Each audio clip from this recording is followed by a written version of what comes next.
राज्य में जारी रही शीतर लहरी ता सांगकु हल्का वर्षा पाग कोहला सह मेघुआ रही आकाश किछि किछि स्थान रे हालुकारु मध्यम धरणर वर्षा हेउछि। तेबे आसंता काली पर्यंत राज्य में पाग एमिति रहिबो बोली पाणीपाग विभाग पक्षरु कहा जायछि। बड़ वर्षा संभावना कम रही मात्र जेतिकी भी वर्षा हेबो ताकू नै चाषी मानक मनरे आशंका बढ़ी। विशेषकर उपकूल ओडिशा खोर्धा पुरी गंजाम जगतसिंहपुर केन्द्रापड़ा और जाजपुर आदि अंचल में वर्तमान धान अमल समय वर्षा हेले धान नष्ट होइजिबो एहाकु नै चिंतारे अछंती चाषी। खरा न आसिले फसल नष्ट हेबा सह चाषी स्वप्न भी भांगिजिबो।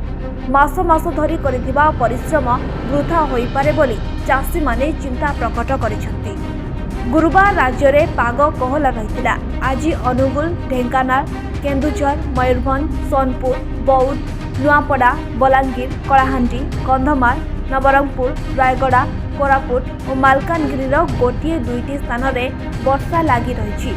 सेहीपरि आसंता काली जगतसिंहपुर केन्द्रापड़ा पुरी खोर्धा कटक जाजपुर बालेश्वर मयूरभंज और भद्रक गोटेरु दुईटी स्थान में हालुकारु मध्यम धरणर वर्षा हो पारे। 22 तारिख राज्य में पाग बदलिबा नहीं पाणीपाग विभाग अनुमान करिछि। वर्षा कमिबा परे राज्य में पुणी शीतर प्रकोप बढ़िबो।